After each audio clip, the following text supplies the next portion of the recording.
Hi, you're on the Reddit Confessions channel. The elevator door opened to the 21st floor of the Holbrook Hotel, and all I had was a receipt, a room number, and that sickly sweet taste of suspicion in my mouth. No plan, just certainty. Room 2107. The receipt had printed at 6:42 p.m. 2 glasses of wine, 1 dessert, charged to Eliza's corporate card. Eliza, my wife, told me she was working late. Her voice was tight on the phone, like it always got when she rehearsed things. I almost believed her. Almost. 30 minutes earlier, I found that little square of paper tucked under the visor in our car. Her car. She must have left it there when she parked it in the garage.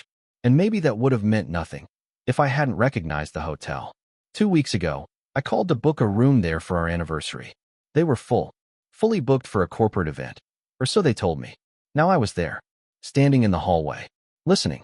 And what I heard behind the door of 2107 was not a business meeting. It was laughter. Low. Familiar. Then a voice that didn't belong to me said her name like it was a private joke. Eliza. I didn't knock. I didn't yell. I just stood there, fists useless, feet cold, wondering what a person does when the person they trust most is on the other side of a hotel room door, making memories without them. And then it happened. The door opened. Not wide, just enough. And there she was, in her favorite coat, the one I bought her in Vermont. And behind her, a man in a dress shirt holding her shoes like he'd done it before. Her eyes met mine. And in that split second, the color drained from her face so fast, it looked like someone yanked the life out of her with invisible hands. She didn't scream. She didn't explain.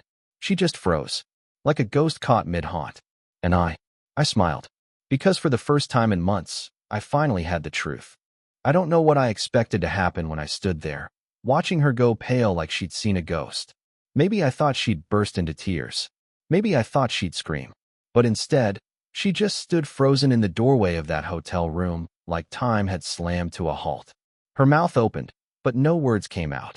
The man behind her, the guy with the smug half-smile and slick-back hair, peeked over her shoulder and frowned when he saw me. I think he was more annoyed than scared. That part stung. I didn't yell. I didn't even walk forward. I just reached into my coat pocket, took out the crumpled hotel receipt, and held it up like a police badge. Room 2107. Charged to her card.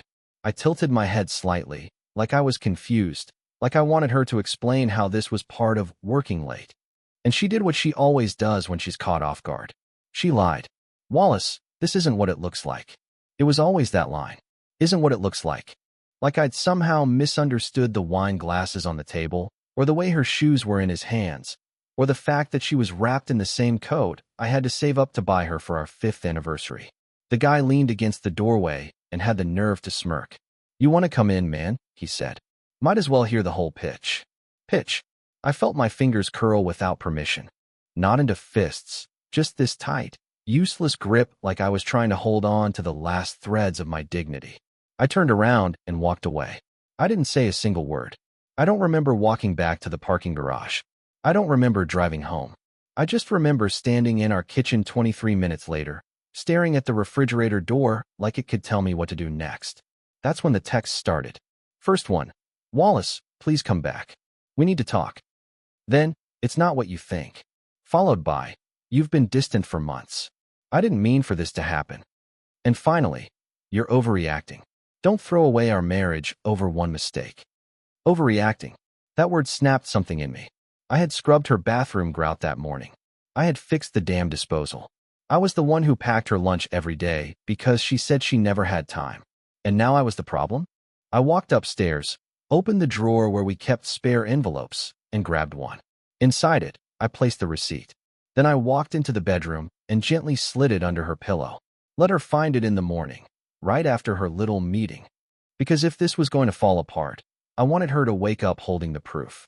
When I woke up the next morning, the bed beside me was still cold. Eliza hadn't come home, or maybe she had and just didn't want to be seen. I lay there staring at the ceiling, listening to the hum of the house I once believed held a future. My chest was heavy, but not in the usual broken-hearted way. This felt like something else, like I'd finally stepped out of a long, slow-burning dream and realized I'd been sleepwalking through my own life. Downstairs, the envelope was no longer on her pillow. I didn't hear her take it, and she didn't leave a note. Just silence, the kind that mocks you after everything loud has already been said. I checked the door. It was locked. Her shoes were still by the mat, but her car keys were gone. The receipt I left? That was probably still burning a hole in her handbag. I made coffee, but it tasted like cardboard. I sat at the table and stared out the window, waiting for something, anything, to make this feel less surreal. And then, around 8:40 a.m., her text came through. Not a call, a text. It said, "We should talk tonight. Can we act like adults?" I laughed, out loud. It was bitter, embarrassing, and made me feel like I'd aged 10 years overnight. Adults? Adults don't hide in hotel rooms with someone else's cologne on their neck. Adults don't rewrite reality with phrases like, "It was just dinner," or, "You've been distant." Still, I replied, "Fine. Talk." 7 p.m. Here. I cleaned the house before she arrived. That was the strangest part. I vacuumed, wiped the counters, even straightened the couch cushions. I didn't do it for her. I did it because I needed something to control, something that wouldn't lie to my face. She came home exactly on time. No dramatic entrance. No shame. Just a careful opening of the door like she didn't know what she'd find. Her eyes met mine in the living room. She had the receipt in her hand, folded neatly like a business document. She didn't sit down. She stayed standing, as if sitting might imply guilt. "Wallace," she started, but I held up my hand. "No speeches," I said, my voice too even for my own ears. Just truth. For once. And to her credit, maybe out of guilt, or maybe because she was just tired of the lie, she gave it to me. It had been going on for almost 5 months. The guy's name was Curtis. Worked in finance. They met at a networking brunch her company hosted. One of those events she always said was boring as hell. Funny. I never made her laugh the way those lies apparently did. She told me she didn't plan for it to happen. That it just developed. That she felt seen again. That word stuck with me. Seen. Like I had gone invisible in my own marriage and didn't even notice. I asked her if she loved him. She didn't answer. So I nodded. That was enough. She stood in the middle of the room like a stranger who'd wandered into the wrong house. I waited for tears. Not because I wanted her to cry, but because I expected it. That's what people do when they ruin something, right? They cry. But Eliza didn't shed a single tear. She looked composed. Almost too composed. Like she had practiced this moment in the mirror a few times, maybe even played out how I'd react, and decided on a strategy. I suddenly felt like a prop in a performance I never auditioned for. She started explaining how it wasn't about the physical part, that it wasn't about Curtis being better looking or more successful. He just made me feel seen, she said again. That same word. Like it was supposed to justify everything. As if years of shared life, inside jokes, silent support, and mundane Tuesdays suddenly counted for nothing because some guy in a tailored suit looked at her like she was a masterpiece. I asked her, "When did I become invisible to you?" She blinked like the question caught her off guard, then gave me a half answer about how things had changed between us. That I had become quiet and predictable, that I stopped surprising her. That part hurt. I didn't stop surprising her. I stopped trying to impress someone who stopped appreciating the small things. I didn't get lazy. I got tired of throwing pebbles into a well that never echoed back. She said she hadn't meant to fall for him, that it started with long talks and car rides and escalated slowly, that it felt like something she couldn't stop, even when she saw it coming. I asked her if she ever thought about me during all that. She said, "Of course I did." But the way she said it made me doubt she even remembered what my favorite song was anymore. There was a long silence. One of those heavy ones where neither person knows what to say without making it worse. I stood up and walked to the kitchen, mostly to breathe. I could feel her eyes on my back like heat from a lamp.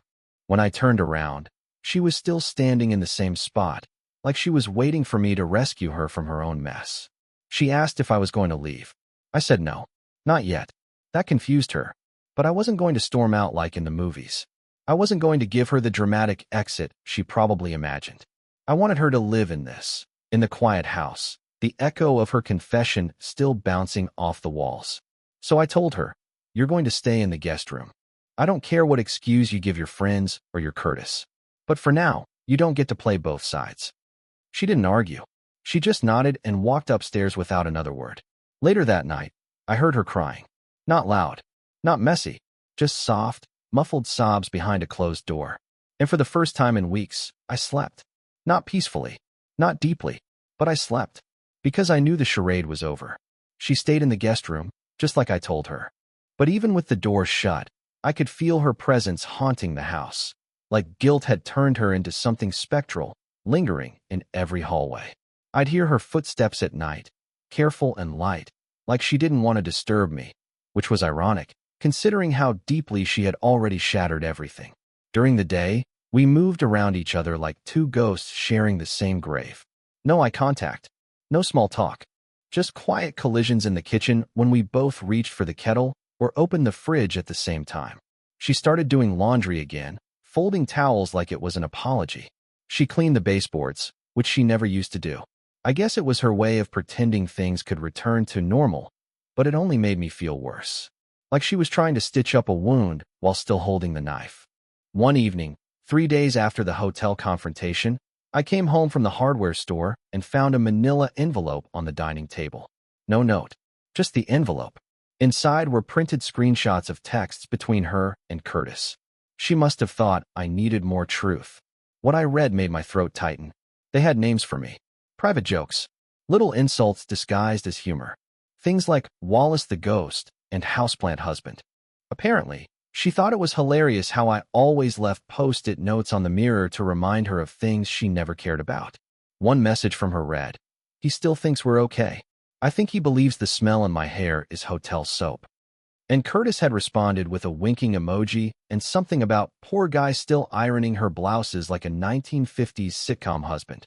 I sat at the table with those papers in my hand and felt my face burning. Not with rage, but humiliation. You'd think betrayal would hurt the most. But no, it was the mockery. The way they reduced me to a caricature behind my back while I was busy defending her to everyone who ever raised an eyebrow. That night, I didn't sleep in our bedroom. I took the couch. I didn't even tell her. I just needed to breathe in a space that hadn't been tainted by her perfume or her secrets. Around 2 a.m., I woke up to the sound of something, or someone, moving through the kitchen. I stayed silent. Just listened. Drawers opened, then closed. The refrigerator door creaked. After a few minutes, the footsteps came closer and stopped just behind the couch. "I shouldn't have let it go that far," she whispered. "But I did, and I know I've wrecked everything." I didn't move. I didn't respond. I didn't know her anything anymore. After a long pause, she whispered, "Do you hate me?" I wanted to say no, that I was just hurt, that I didn't know what I felt. But the truth was heavier. "I think I'm starting to," I said. I heard her breath catch, like she wasn't expecting that. Then she walked away. And in that moment, I realized something chilling. She wasn't sorry she did it.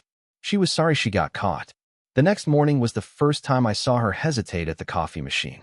Usually, she moved through the kitchen like a CEO in heels, confident, distracted, barely noticing I existed.